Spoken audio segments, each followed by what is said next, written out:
Hey guys, welcome back. Today we're doing another special unboxing for you. I thought that it'd be good to stick a little closer to Sega stuff, specifically stuff made by Sega. So today we got a short and sweet unboxing of the ever famous Sega Saturn Netlink modem. So what we're going to do right now is open it up. I haven't opened it up yet, and hopefully everything is in there. But for those who are curious, the Netlink was basically a modem that was released for the Sega Saturn console system.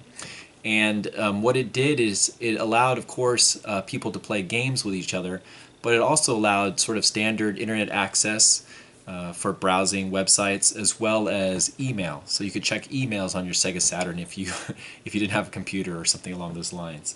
So it came out in October of '96, and it was priced. This pack, I think, by itself was $200, and then if it was bundled, if you bought it with the Saturn bundled, it was $400, which is a pretty good deal. I mean, though it's a little bit much that a modem is costing as much as basically the system that it's being used for. I mean, that's a little bit crazy, but anyway, it is what it is. Unfortunately, of course, the Sega Saturn wasn't as popular as Sega was hoping it would be. Thus, the installed base for that system, and by virtue of that, the installed base for the Netlink wasn't that great. But there were a few games released for it, and there was a little bit of support as far as development teams creating content for it as well. So. The interesting thing about the Netlink is that it wasn't the first time that players could go online, but the big thing was that you could actually use your own ISP with the Netlink. So whether you were doing like I think Earthlink or AOL or whatever at the time, you could still use your standard ISP and connect to them through the Netlink modem. So that was pretty good. I mean, that was kind of a great thing. You didn't have to sign up for a service by Sega or whatever, be tied into a contract, etc., etc. So let's jump into this and open it up and see. So box is pretty standard, somewhat heavy. You've got a lot of text on the back. Probably not the greatest package design as far as entry points for people to read about it. It's a lot to take in for sure. So, but it calls out its important things, shopping, sports, being able to browse the web, email, etc., etc.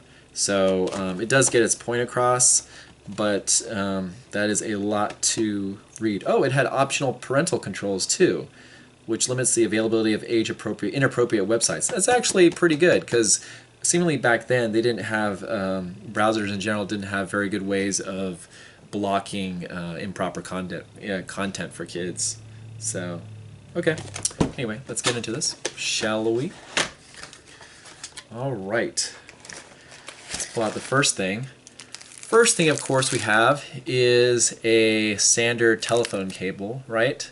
It's pretty long. That will definitely cover, that's got to be like 6 to 8 feet, I would say. It's probably 6 feet as far as a standard phone line. So no worries there if your phone jack is far away from your Saturn. All right, let's get to the good stuff here. We have a registration card. So of course, send it in and verify it. Notice the address back then. It's the Redwood City address, which is the location before we moved to the Townsend address in San Francisco. So, wow, that brings back some old memories for sure. We've got a quick start guide, which shows controls and also installing onto your kit, as far as basically making sure your Saturn is turned off. Plug your Netlink modem into the Sega Saturn cartridge slot with the Sega Saturn logo facing towards the front. So they wanted to make sure that you're facing it the right way. And connect one end. Oh wow, this is a 30-foot phone cord. So wow, yeah. So you're definitely not going to have any problems as far as distance goes.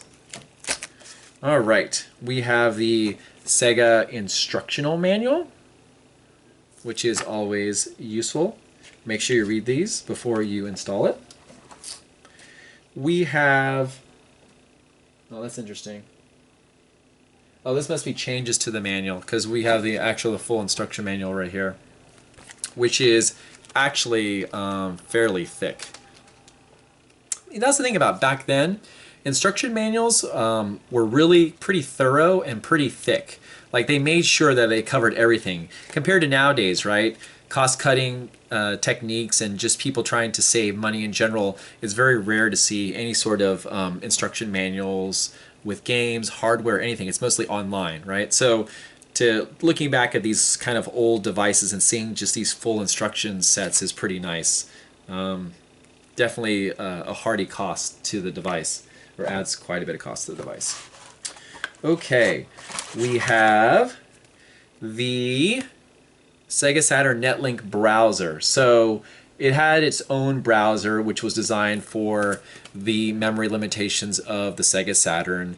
You know, it's not like you could download Netscape or Mosaic or anything like that at the time and just use that. You had to use a specific browser, which was actually a pretty decent browser, if I recall correctly, at least in relation to the HTML standards at the time. It actually did the standards pretty well, handled them pretty well, though the page rendering was a bit slow. And then, of course, we have the fabled Netlink modem. And like I said before, this was actually a 28.8 modem. We weren't even at 56K yet. So it, you know, plugs into the cartridge slot on the Saturn. And you've got your line in. This is the one that comes in through the phone jack in the wall. And then this goes to your phone from the modem so that you can still use your phone. Pretty heavy device. Modems were generally pretty heavy back in the day, but you know, no other ports or anything like that as far as the modem stuff. So that is it as far as sort of the unboxing of the Netlink. You know, originally back in the day, Sega had really high hopes for this, taking their console online. They wanted to sell in excess of probably like 100,000 units. The final sales tally for the Netlink is probably unsure at this point, but some people have pegged it between like 40 and 50,000, so half of what Sega originally wanted. And that's understandable, right? The Saturn didn't kick off like Sega of America wanted to. It eventually led to the Dreamcast, which is great. And strangely enough, a lot of the services, the online services that were built for the Netlink, such as the SegaNet backbone and all that stuff, actually got transitioned over to the Dreamcast. So it gave Sega a little bit of a head start as far as getting their online infrastructure and services up and running for the Dreamcast, because they started it out here on the Saturn. So that at least helped out in that regard and helped to make the online experience for the Dreamcast a lot more smoother than it was in the earlier generations of gaming. So there you have it. Hope you enjoyed it. That is the Sega Saturn Netlink modem, and I will see you next time for another exciting unboxing. Take care. Bye.